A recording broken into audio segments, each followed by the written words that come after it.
pasca operasi tangkap tangan yang dilakukan oleh tim Kajari bekerja sama dengan Kejati Sumatera Selatan, terungkap fakta yang mengejutkan. Selain mengamankan uang tunai senilai lebih dari 200 juta rupiah, diamankan pula beberapa perhiasan dan logam mulia seberat 125 gram dan perangkat elektronik berupa handphone Samsung jenis terbaru. Bahkan terungkap fakta bahwa rekening tabungan milik AL, ajudan pribadi Kepala Dinas Tenaga Kerja Provinsi Sumatera Selatan Deliar Marzuki, berisi tabungan senilai lebih dari 3 miliar rupiah. Kepala Kejari pun siap membidik kepala dinas ini dengan dugaan tindak pidana pencucian uang. Begini keterangan lengkap dari Kepala Kejari Kota Palembang dalam jumpa pers yang digelar di Kejati Provinsi Sumatera Selatan pada hari Jumat tanggal 11 Januari 2024. Uang tunai sebanyak 50 juta uang baru. Kemudian ada amplop yang telah berisi uang masing-masing amplop ini sejumlah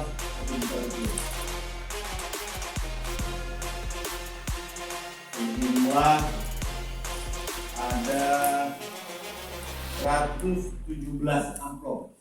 Nah, ini menurut Hutamrin, penemuan 117 amplop yang masing-masing berisi 1 juta rupiah itu juga masih akan ditelusuri kemana uang-uang ini bakal dibagikan. Dan dia sendiri mengaku penemuan barang bukti tersebut didapat dari penelusuran 3 rumah milik Deliar, yakni di kawasan Macan Lindungan, Aryodila, dan di kawasan Talang Jambe Palembang. Dan beberapa perhiasan emas sendiri menurut Hutamrin ditemukan di rumah istri kedua Deliar yang berada di kawasan Rawajaya Palembang. Terkait dengan penemuan rekening AL, ajudan Deliar, yang berjumlah lebih dari 3 miliar, pihaknya masih akan berkoordinasi dengan otoritas jasa keuangan.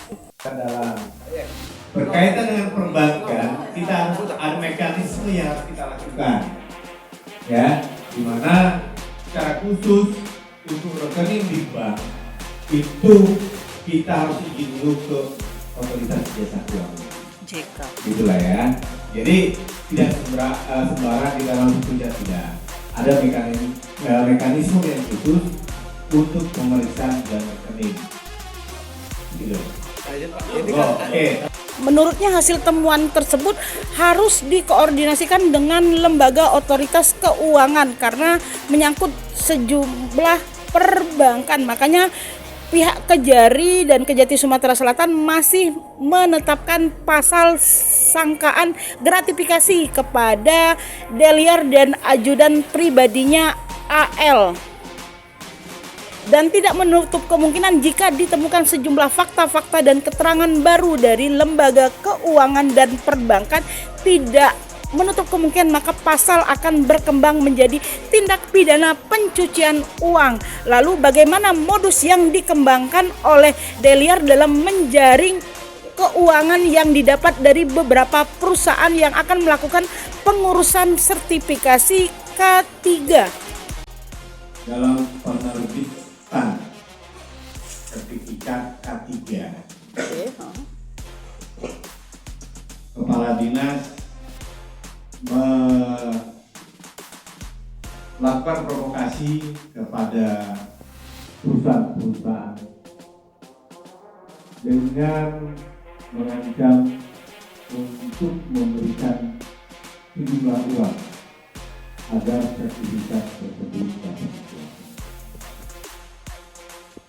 Kepala Dinas kemudian merekomendasikan salah satu perusahaan K3 sebagai jasa penilai untuk melakukan penilaian layak dan tidak layak perusahaan ini mendapatkan sertifikat.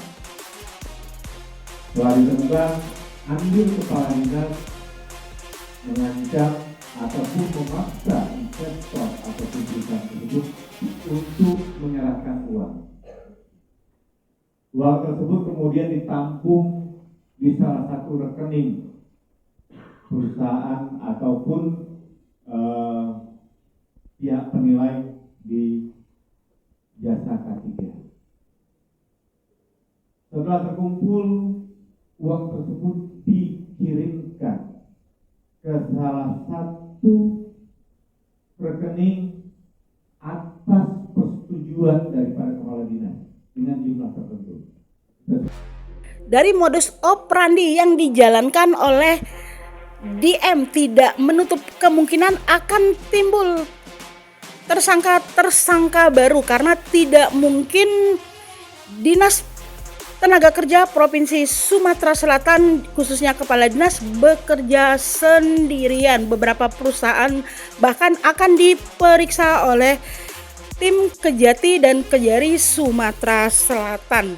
Selain mengamankan puluhan perhiasan logam mulia, smartphone, dan uang tunai, Hutamrin juga mengaku mengamankan 1 unit mobil Fortuner warna hitam, dan pada saat penggeledahan ditemukan berbagai macam nomor pada beberapa plat kendaraan. Dan lebih lanjut, pihak Kejati sendiri juga menahan paspor dari istri kedua Deliar. Hal ini dilakukan agar yang bersangkutan tidak melakukan perjalanan keluar daerah Sumatera Selatan. Dan dari hasil pemeriksaan maraton selama 1 hari 1 malam, Hutamrin mengaku sudah menetapkan 2 orang tersangka, yakni Deliar selaku Kepala Dinas Tenaga Kerja dan 1 ajudan pribadinya berinisial AL dengan sangkaan pasal gratifikasi. Dan diketahui Deliar merupakan Kepala Dinas Tenaga Kerja Provinsi Sumatera Selatan yang dilantik sejak bulan Februari 2024 lalu.